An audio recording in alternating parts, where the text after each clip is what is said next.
Well, that would be one thing. Or if you were asked to share a shower block with a man who now identifies as a woman. Complaining about it would, according to research done by the Daily Telegraph, have you labelled as a transphobe. Meanwhile, the same research has found that some male-born sex offenders who self-identify as women can be put on female-only hospital wards. What's happening in some of our NHS trusts? Some seem keen to introduce new words like chest feeding to replace breastfeeding, and others are said to have rationed treatment for patients who have the temerity to question whether a man who identifies as a woman should be on their women-only ward. Well, Andrew Doyle, presenter of Free Speech Nation, is here. Andrew, it's a tricky area, this, isn't it? Because you're dealing with a huge institution, biggest employer in Europe and all the rest of it. And we'd want to encourage some autonomy within that. It's to be expected there will be different approaches, particularly on burning social questions. And we might agree or disagree to the extent to which this is a really burning social question, but we seem to derive an income, or you do at least, from talking about it and writing about it. So it's there, isn't it? Yeah. But there is a different approach depending on which trust you're talking about. Well, this is the problem. There isn't a consistent approach coming from the Department of Health. So what's happened is you have multiple trusts issuing their own guidelines, and they are saying a variety of different things. But what's interesting is that they tend to be broadly agreed that patients should be admitted to wards, shower facilities, toilet facilities, that kind of thing, on the basis of the gender that they identify with, which is different from, obviously, biological sex. So that appears to be a consensus among the trusts. What's interesting is the Telegraph has been looking at over 20 of the guidelines from the various trusts, and they've found that some of them have been saying that any patients that object to someone on the basis of gender identity ought to be reported to the police for hate crime. Oh, come on. And there are even official guidelines among these trust documents comparing them to racists, and that's in official guidelines. So that's a problem. So what we're dealing with here, I mean, how do we find some kind of consistency? I mean, I've had a look. Just before we leave that, sometimes it's helpful, isn't it, to sort of imagine, take it away from the abstract and put it in the real world. And there's my 80-plus-year-old auntie going into hospital. Yeah.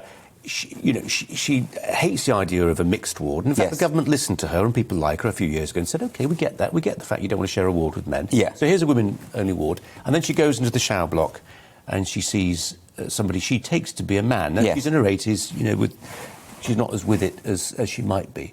That's the real-world reality. And then she complains to the ward sister who says, you can't say that. And actually, because you've said it, I'm going to report you. Is that really what we're saying? That is apparently what we're saying, but I also gather that a lot of staff are very nervous about that, and they're not happy about this situation, but that there have been reports of people being threatened with their livelihood if they raise the issue. So, in other words, you get these sort of commandments coming from on high that a lot of people are concerned about, but basically the decree is you cannot talk about this, we cannot have a discussion about this. And that appears to be the problem. I'm trying to find some sort of consistency. I had a look at the NHS, a document from the NHS from 2019 called Delivering Same-Sex Accommodation. The language it uses is very clearly the language of gender identity ideology. It talks, for instance, it says trans people should be accommodated according to their presentation, the way they dress, and the name and pronouns they currently use. It also describes how sex is assigned, they call it assigned sex at birth. Now, of course, sex is not assigned at birth. It is observed and recorded at birth, and you would think the NHS knows that.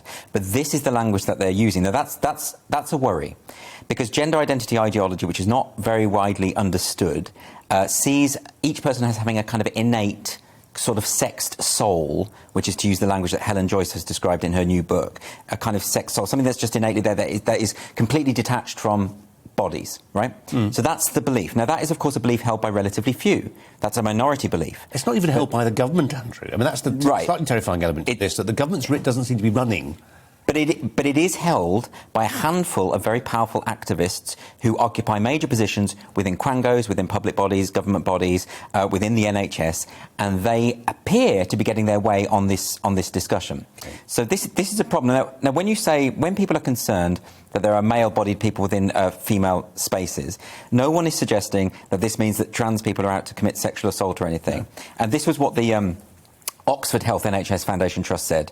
This was their defence. They said the risk of sexual offending in a trans context is very rare.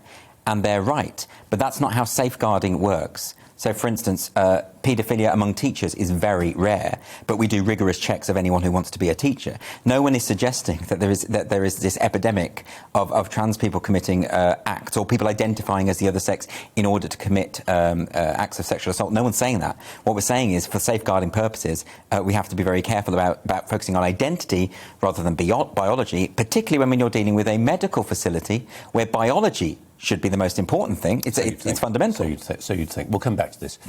Let's just reflect on the fact that yesterday we discussed the story of Laurel Hubbard, the New Zealand weightlifter and first transgender athlete to compete in the Olympics.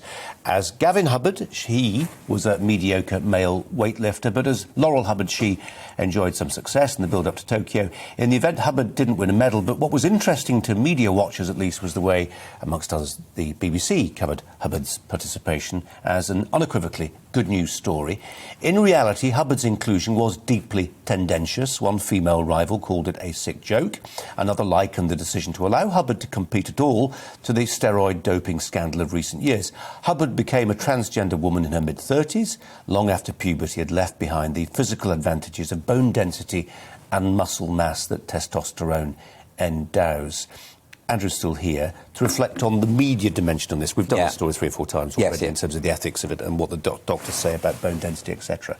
But I was struck yesterday morning, I think it was, listening to Radio 4's 8 o'clock sports bulletin, and it was breezy and jaunty, and there was no change of tone or octave so much as we went from the medal hall to this story. Now, this is a controversial story. It's at the intersection between news and sport, and coverage of it, therefore, needs to reflect that.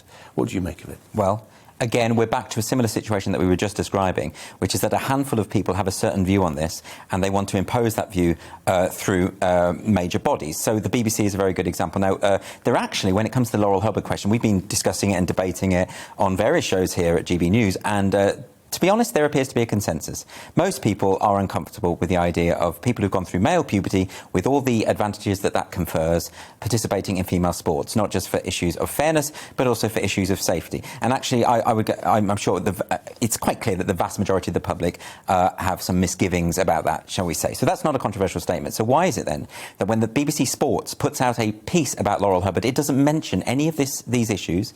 It is basically a kind of laudatory piece which doesn't in any way address the ambiguities here and the problems here.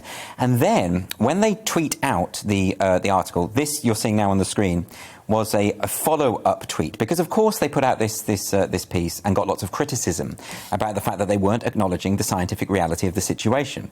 This was their response. So that was the tweet that they put out afterwards. They said that they would block anyone who, and I've written it here, who bringing hate to our comment section, and we will report the most serious cases to the relevant authorities. I actually think this is quite astonishing. The BBC Sport has 9.3 million followers.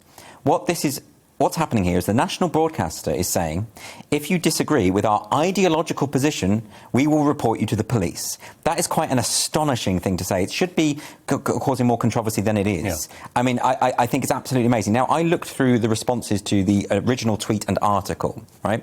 There are over 1,000. So I didn't get through all of them.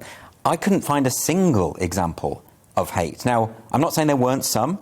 Maybe some of the ones who did this I've already blocked because they're probably trolls online or whatever, so I couldn't see them. But honestly, the 99%, well, everything I saw were mostly gender-critical feminists or people, or just women who are concerned about male-bodied athletes in female sports, registering an objection saying that this piece was not suitably balanced or suitably critical. In other words, they're just coming back at the BBC and saying, you need to think about these issues. And they say, you need to recognise it's not just another sports story. Quite. And then the BBC say, well, we'll report you to the police for hate crime. This is absolutely astonishing stuff. Welcome to the GB News YouTube channel. You can watch us live 24 hours a day, catch up on your favourite shows and join in the conversation in the comments below. Don't forget to subscribe and you'll never miss any of our exclusive content.